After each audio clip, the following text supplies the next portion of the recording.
Hello, universe. Welcome to the most spectacular wrestling podcast you will find on the internet. You are listening to Tag Me In, bro. I'm Joe Tantillo, and as always, I'm seated next to my terrific co-host, Taryn O'Connor. Say hi to the people, Taryn. Hi to the people, Taryn. If you're new to the show, the format is simple. Each week, we discuss all the magnificent moments, turbulent times, and stunning surprises that professional wrestling has to offer. So turn your radio up and your opinions down, because we've got some hot tags coming up NXT, which means next. Give me a hell yeah! I said give me a hell yeah!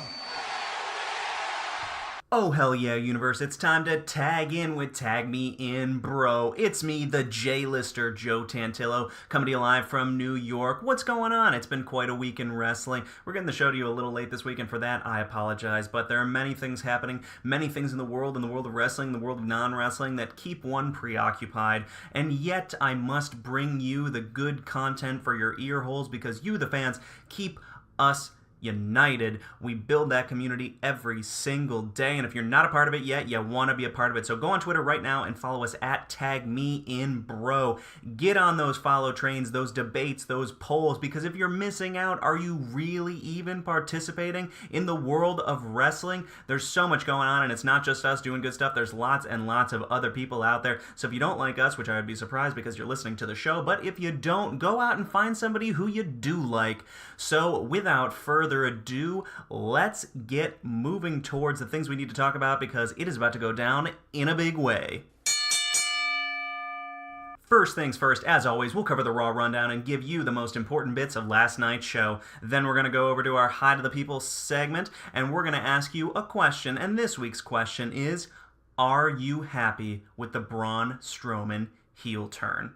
After that, we're going to go to our Indie Corner section, where this week we're going to be talking about All In, because it is on everybody's mind. Then, of course, we go to our main event, where we talk about the question on everyone's mind this week. And this week it is, are you happy with the way that Braun Strowman is cashing in his contract?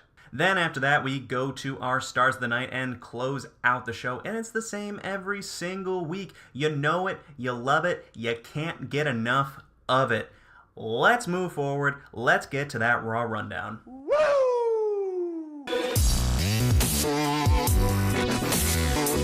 Ladies and gentlemen, welcome to Monday Night Raw!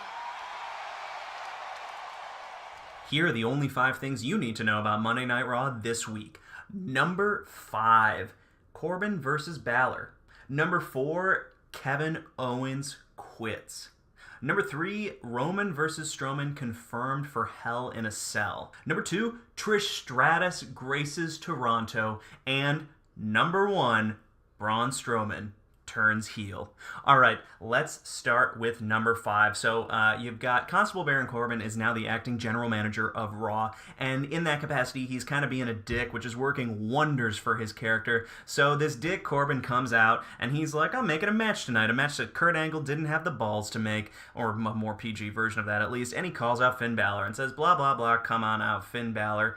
So he comes out, they have a little skirmish, and then he hits him with a chair, loses the match, and then, of course, because he's acting general manager and a heel, and everybody saw this coming, he restarts the match as no disqualification, beats the crap out of Balor, hits him with the end of days, 1, 2, 3, Baron Corbin wins, so I guess this feud is not over, but I'm sure that Balor will get the upper hand in the end, because as we know, faces always go over after enough time, even if it takes years and years and years, as it did for Roman to finally best Brock. Moving forward, KO quits. So Seth Rollins and Kevin Owens had an amazing segment and match where Seth Rollins said it's the Workhorse Open Challenge for the Intercontinental Championship. That's what the Shields are kind of doing now. They're like, we're the best, we work the hardest, which they are, and I really like the angle. It's working. Keep up the good work. Anyway, Kevin Owens comes out and he's like, if I had my best friend with me, I'd be doing a lot better right now, blah, blah, blah. I'm having a match, I'm winning this title. A little bit more edge to Kevin Owens than we've seen recently, and I liked it. I think it's important that they start giving him that prize fighter gimmick once again. Anyway, after the match, he loses the match in what was an incredible match. I actually thought he was going to win. After the match, he takes to the center of the ring and he's sitting and he just says that he quits. So where is this going? Will Kevin Owens be off TV for a while? Will he show up on SmackDown? Will he show up on NXT? If you didn't know, on Pro Wrestling Tees, the Kevin Steen section is back open. Somebody knows how to commit to a character, and it is amazing. Love Kevin Owens. Love the heel work that he is doing right now. Love this angle. Can't wait to see where it goes. Hope it leads to KO getting back to the top of the mountain. Maybe another Universal or WWE Championship run, or even an IC title run would be incredible. Moving forward, we've got Roman versus Strowman confirmed for Hell in a Cell. So Braun Strowman came out and he said, I'm cashing in my money in the bank at Hell in a Cell against Roman Reigns. Not much more to be said. It's on the card. I'm sure it'll be the main event. We're going to talk about it more in our main event because I don't know if I like this booking or not, except for with what happened at the end of the show. So maybe I do. We're going to talk about it. Moving on to number 2, Trish Stratus graced Toronto with her presence. They're building up to the Evolution pay-per-view, first ever WWE all-women's pay-per-view. It is going to be spectacular, I think. They sold out super, super quick. I'm very much looking forward to it. All these legends returning, like Trish, like Lita. We don't even know who else yet. I mean, the Bellas, but, they're the Bellas. They're not legends, per se. I mean, if you like them, that's great. I don't particularly like them. I think they were a weak spot in what was a long, dry spell for, well, of course it was WWE's own fault, but the women's division was not exactly booked well for a long time, and I think the Bellas are divas through and through, even though they'll try to tell you they're part of that women's revolution, but I don't think that really started until AJ Lee, Paige, Emma, and of course the 4 horsewomen of NXT. But if you go back to the 90s and the Attitude Era, you had Trish and Lita who kicked ass all the time. They're amazing. So anyway, Trish is in Toronto. She interrupts Elias, who has like a misogynist gimmick now, but I guess he's just doing his heel work. Gets tons of booze, kicks the crap out of him. They ended up having a whole women's segment where Alexa came out and she says she's the best, blah, blah, blah. She shits all over Trish because she's an amazing heel and she really does good work. And then they have Foxy and Natty ended up having a match, and Natty won via the sharpshooter because she absolutely should. They were in Canada. Her father just passed away. It was the right thing. And also, Foxy sucks. I like Natty more than Foxy. I'm sorry if you like Foxy, but she just is not on TV enough for me to really care about her character. I think there was a point at which she could have been great, but she's been around for so long and just been like meh. And I think she has potential too to really be exceptional because she's such a talented in-ring performer, but they don't really ever let her show it. Anyway, finally, moving to our number 1 most important thing that happened on Monday Night Raw. You've got the Braun Strowman heel turn that I have been waiting for a long time, because ever since he teamed up with Nicholas at WrestleMania, I have been over this face turn, this face gimmick for Braun Strowman, because it just doesn't work. You can't have a monster that goes around hugging people and teaming with kids. I want a monster who kicks the crap out of every tough guy on the entire roster. And don't get me wrong, Face Braun had some good moments. Like, it wasn't all bad, and I enjoy Braun. He is just a good character. So I'm not saying it was just blanket bad. However, I absolutely prefer him as a heel. And now, not only is he a heel, but it looks like he's going to be paired up with the likes of Drew McIntyre and Dolph Ziggler, and they beat the shit out of all 3 members of the Shield. If you listened last week, you knew I was talking about who could he possibly team up with, and I had said Authors of Pain. This is better. This is much, much, much better.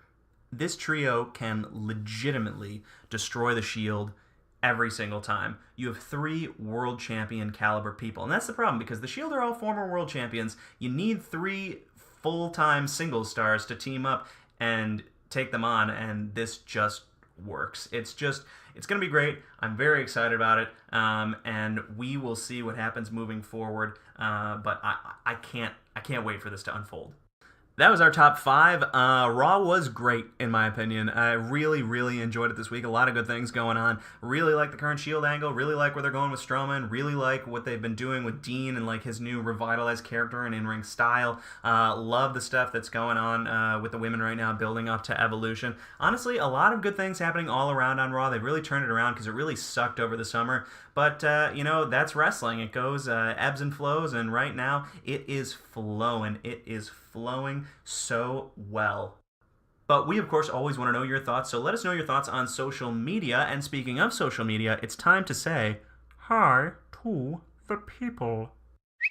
This week on Hi to the People, we want to know, are you excited about Braun Strowman's heel turn? It's a yes or no question. We're going to throw it up for 72 hours. You can vote at us by using the poll and tweeting at us using the hashtag #HotTag. Or you can email us, but nobody ever does. But if you want to, it's tagmeinbro@gmail.com. Oh, by the way, speaking of things that people should do if they're interested in Tag Me In Bro, if you haven't followed us, and I said to do it at the top of the show, go on Twitter and follow us at Tag Me In Bro, because when we get to 10,000 followers, we will be officially launching a line of Tag Me In Bro merchandise. So if you want Tag Me In Bro t-shirts to show off to your friends, you got to get on Twitter, follow us, tell your friends to follow us, because we got less than 1,000 followers to go till we hit that 10K, and then we'll be selling our t-shirts on Pro Wrestling Tees, and not only will we be selling some, but we will also be having giveaways, especially for those of you that listen to this podcast. That'll be the key to winning free stuff. Did you hear that? Free. Free. Free. Okay, that brings me back to the Hi to the People segment. Let's talk about the results of last week's topic. We asked you, now that the Shield has reformed, will Braun Strowman be able to successfully cash in his Money in the Bank contract on Roman Reigns while he is protected, he being Roman, by the Shield? Let's see what you said. All right, 53% of you said yes, which means 47% said no, for those of you who want me to do the math. So you guys think that he is going to be able to successfully cash in. If I were answering this poll last week, I would have said not a chance. But now that Strowman is heel, I think you guys are absolutely right. I think he has McIntyre and Ziggler by his side. He's put together a team. I think that Strowman is going to win the title at Hell in a Cell, and it will bring a very quick end to Roman Reigns' Universal title reign. But then, of course, we'll start the chase once again with Roman trying to become the champion, which a lot of people say that the money is in Roman chasing the title. I disagree. I like champion Roman, not chasing Roman. But, it is what it is. We're going to see what happens. Let's hear a couple responses from our followers on Twitter. Gregory Delela at NeverQuitSigs says, sadly, no. I wish he would. I think it's funny that they brought the Shield back together just to get Roman over. It's never going to work for me. Not only do I severely loathe Roman, #FuckRoman, but also never been a fan of Dean. So there's a guy that's not a fan of the Shield, and he's annoyed that they're using them to potentially keep Strowman down. But fear not, Gregory. It looks like everything is going to be all right. It seems that Monster Strowman has returned to crush the big dog. El Pendejo de Nikke-san at Nikke_san, that's Nikay _san, says, shit, he better be able to. I agree. Only because I think that the Money in the Bank contract is such an important thing that we can't just have these failed cash-ins all the time. They just did one last year. It really doesn't happen that often. So hopefully it will be a success. But we're going to talk about this more in our main event, because that is the question on our mind this week. What do you think about the way this has been done? So make sure to vote in that poll. Can't wait to hear your thoughts on this topic.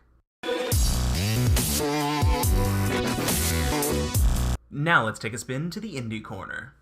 Bullet Club is fine. This week in the Indie Corner, we are all in. This is going to be a little bit more of an extended segment than we normally do. So for those of you who are not fans of non-WWE stuff, feel free to fast forward to the main event where we're going back to talking about Strowman and Roman. But for those of you who are fans of all things wrestling, we've got a little bit of content for you right now. So All In is this weekend. It's StarCast. It's All In. It is Cody Rhodes and the Young Bucks. First, grand performance out on their own, the 10,000-seat arena in Chicago, and it is going to be, in a word, spectacular. Honestly, it doesn't even matter if the wrestling's crap. It's incredible that they put the show together, sold out, got the buzz going all by themselves. Everybody is talking about All In. Even Vince McMahon joked that they should have called him because promoting in September is the hardest month to promote. There is just so many positive things about All In, and for those of you that don't watch a lot of non-WWE wrestling and are thinking about getting involved, let's give you a little introduction to what is gonna be happening this weekend. So, for those of you that don't watch indie wrestling, it's not abnormal for wrestlers from all different promotions all over the world to kind of be independently contracted to come in, because it's not like WWE where you're strictly signed to them, you can only perform for them, and you can't go anywhere else. So you've got some of the best from around the world, some of the top stars, guys like Kenny Omega, Pentagon Jr., old stars like Colt Cabana. You got other guys like, of course, the Young Bucks, Kota Ibushi, Jay Lethal, and of course Nick Aldis and Cody Rhodes himself.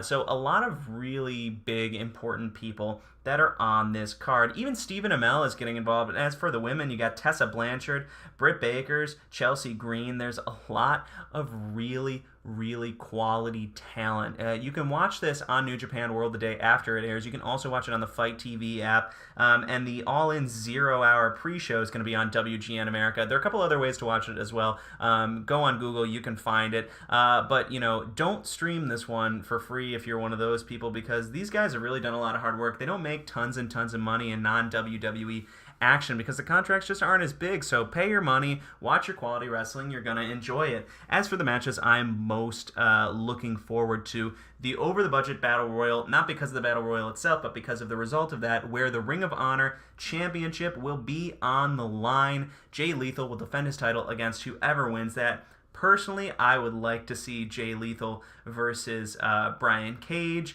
or Jay Lethal versus Moose. We don't even know all the participants in that Battle Royal, but either of those matches would be terrific. You've also got the Young Bucks and Kota Ibushi versus Rey Mysterio, Rey Fenix, and Bandito. This one is going to be really good. If you're a fan of high spots, high flying, acrobatics, this match is absolutely for you. These are some of the best in the world at putting their bodies on the line to make you go, whoa! And I'm a big fan of the Bucks. Of course, Ray is, king. And if you haven't watched, every single person, I'm not even going to say it because every single person in that match is a superstar. You've got Marty Scurll versus Kazuchika Okada, the villain versus the ace, or the new ace. I know the ace is Tanahashi, but okay, the villain versus the Rainmaker. Sorry, I should have just said that. I know people are going, oh my god, this guy doesn't even watch New Japan, blah, blah, blah. Anyway, the villain versus the Rainmaker, it's going to be exceptional. Look for the Rainmaker to get a big win here over the villain, even though he's, on being the elite all the time, but I think you got to put Okada over in this situation.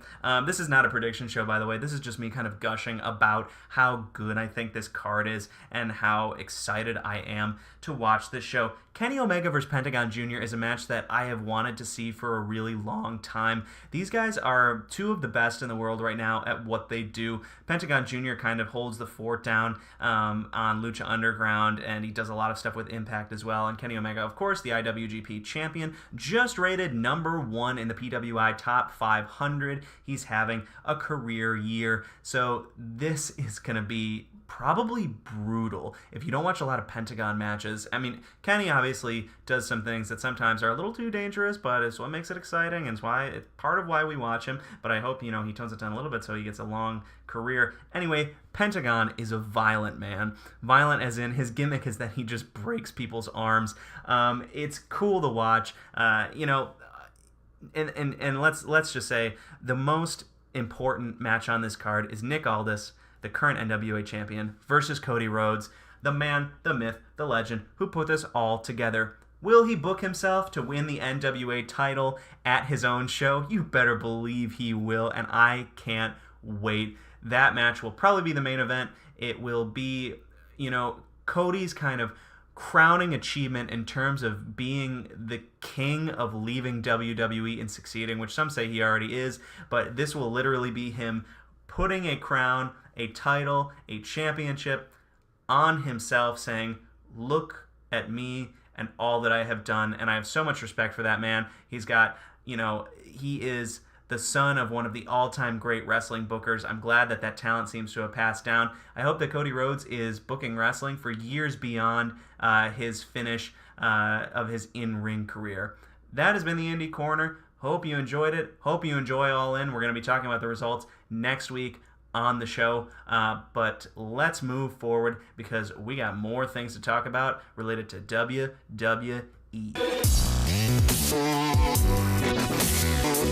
I become WWE champion with a new two face. And now it's time for the main event.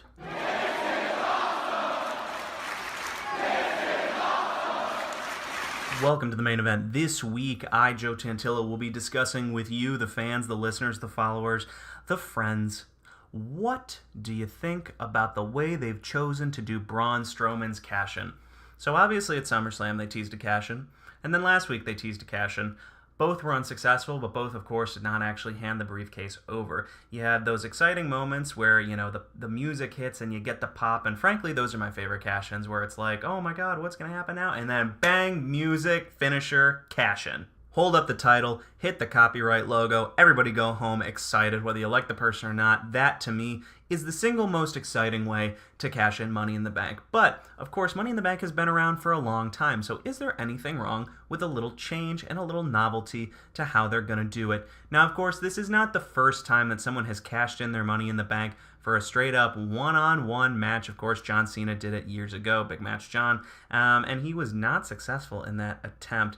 But Braun Strowman has allocated to do it in one of the most dangerous matches known to man, that of course being Hell in a Cell. The match which Mick Foley said, "Don't do this, Sasha and Charlotte, you're going to get so hurt, but women should do this for the first time ever." Remember that confusing message? Pepperidge Farm remembers. Anyway, Braun Strowman, he's cashing in. He's traded the briefcase over, so for all we know, this is 100% happening. They're not diverting from this. And at the start of the show, when they had said that this was going to happen, I was like, oh, this is stupid. It's a face versus face matchup. You've got the Shield on one side. It's no disqualification. People can leave the cell. Like, Braun Strowman is going to lose. The Shield are going to triple powerbomb him, and Roman's going to win, and it's going to be a failed cash-in. And after all that, after putting the title on Braun, that fake, Battle Royal title at Greatest Royal Rumble, making the big pomp and circumstance about that. Of course, the WrestleMania stuff that I hated if you listen to this show. And then you give him Money in the Bank when people wanted it to be The Miz or literally anyone else. And now I was thinking that they were just going to have him have this one-on-one match and lose. And then they did something smart. At the end of Monday Night Raw, they turned Braun Strowman heel. And they changed the game. What does a heel turn mean in this scenario? Well, if you watch enough WWE, you know that they never, ever do face versus face for title or heel versus heel for title. It doesn't happen. Vince is old school. It's just not how he books. So when I thought they were going to do face for face, I was like, there's just not a chance Braun can win. It won't work. He's going to have to play the heel, but he's still going to be a face. It's going to flop, and everyone was going to be annoyed. And of course, the Shield would have definitely gotten involved for the finish because they're trying to keep Braun strong, they're trying to keep Roman strong, yada, yada, yada. Now you have a heel Braun Strowman. And not only do you have a heel Braun Strowman, but you have a heel Braun Strowman who is backed by the Scottish Terminator, I think that's what they call him. Anyway, Drew McIntyre, and the show-off, Dolph Ziggler. Two guys that have never been hotter in their entire careers, except for maybe Dolph's 2013 run when he cashed in Money in the Bank himself. But these guys are white hot right now. And Braun Strowman, after this heel turn, I think is also going to be white hot. So you're going to put a heel trio of true single stars against a face trio of true single stars. And because the Shield and McIntyre and Ziggler are going to get involved. They have to. So you put these guys face to face. And let me tell you, we had that kind of failed Shield run, back before when Roman got sick and we had Kurt Angle show up and then Triple H was in the Shield for a little while, even though, his history with them is not a positive one. Anyway, what we're getting now is a clash of the Titans in every respect. And I could not be more excited about it. I think Braun Strowman, A, has to win this match, and B, I truly think he will win this match. He will use all the nefarious heel tactics. Roman will be the underdog. He will do what he can. He will kick out of 2, 3, 5, 6, 7, 8 chair shots, power slams on his chair shots. He's going to fall from a great height, maybe. I'm sure they'll do a spot where, probably the halfway up the cage spot, where Braun will rip Roman backwards and he'll go through a table. Anyway, Braun will find a way to win, and this is a way that you can take the title off of Roman very quickly, I should say. And weirdly, I'm kind of pissed about it, even though I wasn't that excited about Roman winning in the first place. I don't know, I kind of like what they've done with Roman in the 2 weeks that he's been champion. Regardless, Roman can stay looking strong. He'll go back to the chase. And I don't know, and maybe, I'm sure there are a lot of you out there that are saying there's not a chance in hell they take this title off of Roman yet. But hear me out. Roman always main events WrestleMania. And if you thought that was going to change this year, you're wrong. It's in... Oh, actually, you know what? There is a rumor that the main event at WrestleMania is going to be a women's singles match for the title for the first time ever. However, short of that, it's going to be Roman. And Roman will be the last man to go on, for sure. So what you do is you have Roman lose here, and then you just have him play back and forth with Braun in terms of a chase for a couple of months. Or, you have him lose here. The Shield do their little reunion thing. They kind of mess around for a while. He loses rematch, whatever. And then you have Roman win the Rumble. Because it's the Roman Rumble. It's his specialty match. He always comes in second or first for the last 5 years. And I actually think I would be okay with that story because I have been brainwashed into believing that there is no other option than Roman going over. And maybe if we cheer for Roman, they'll let us have Daniel Bryan versus The Miz for the WWE title at WrestleMania as well. And I'm okay with that. I'm at the point where I'm like, yeah, you know what? You can do your match that's for the kids. And I like Braun as a heel a lot. And then we'll get our thing for the smarks. The term that I hate, that I talked about. But whatever. Anyway, going very off topic there. So, like I said, at first I was disappointed that they didn't do the traditional cash-in, but I do think this could work, and I think that, putting his briefcase on the line for this, essentially, or really, it's gone, gives this a lot higher stakes. Braun has been so close to the title for so long, and in my opinion, should have won it long ago. I think he should have taken it off of Brock and then re-lost it to Brock so they still could have done their Roman v. Brock thing, but he should have held it for a little while when he never should have lost to Brock, especially after 1 F5. But now you have a freshly healed Braun Strowman. He's just beat up Roman Reigns, who's still polarizing whether you like him or not. A lot of people don't. I think it's about 60-40. Don't like him to do like him. And now you give him an opportunity in one of my favorite match types in a big stage to win and be a dominant heel champion side by side with 2 other dominant heels. I just think that this is a recipe for success. And perhaps I'm wrong and maybe you disagree with me, and that's perfectly fine. However, I'm optimistic, and I'm going to stay positive on this one because until they do something to show me that this is a mistake, I actually think they've weirdly tripped them, they've kind of fallen over backwards into a situation that I think is really gonna work and really good and has me watching every single week, because I don't think that even people who dislike Roman, and maybe I'm wrong, dislike Roman v. Braun, because I think it brings the best out of both of them. I think they were made to fight each other because Roman can beat anyone, but so can Braun. It's truly Hulk Hogan versus Andre the Giant-esque. Anything could happen every single time. And to me, that's exciting. When I don't know what the outcome is going to be, that's one of the things that makes me love professional wrestling. And I don't know what's going to happen. I really don't. Anyway, that's been the main event. Thank you for joining me, and now we're going to move and close the show out the way we do every single week with our Stars of the Night.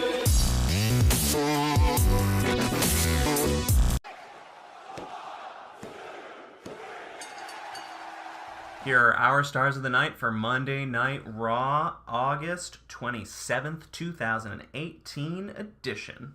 You just made the list! Number 3 is the WWE creative team writers, because right now on Raw, it seems like everyone has direction. There's a lot of stories going on. KO's got something going on. Seth Rollins and the entire Shield really have something going on. Braun, McIntyre, Ziggler, stuff going on. Elias and Bobby Roode, stuff going on. Some of the women, not all of the women, but they're involving more of the women than usual. So anyway, creative, I'm putting you on the list this week because I like what you've been doing the last 2 weeks on Raw. Try not to fuck this up, because right now it's good. And it could be exceptional. And right now it's good. You're heading in the right direction. Don't take your foot off the gas. Don't take your eye off the ball, because we will be greatly disappointed if you do. The number 2 star of the night, and this might surprise you, but I'm giving it to Constable Baron Corbin. I really like what they're doing right now with his character, and I'm very enticed by this whole acting general manager thing. I have to assume that Kurt Angle's going to come back and face him in a match and beat him, but I'm not 100% sure that that's where they're going to go. But anyway, Constable, you've earned your yourself a spot on this list. It's not the first time you've been on here, but it's always a pleasant surprise when you perform well. And the number one star, you gotta know who this is gonna be. It's Braun Strowman. He did great this week. From his promo at the start of the show to his beatdown at the end of the show, the monster is truly a monster once more. Braun Strowman, you deserve it.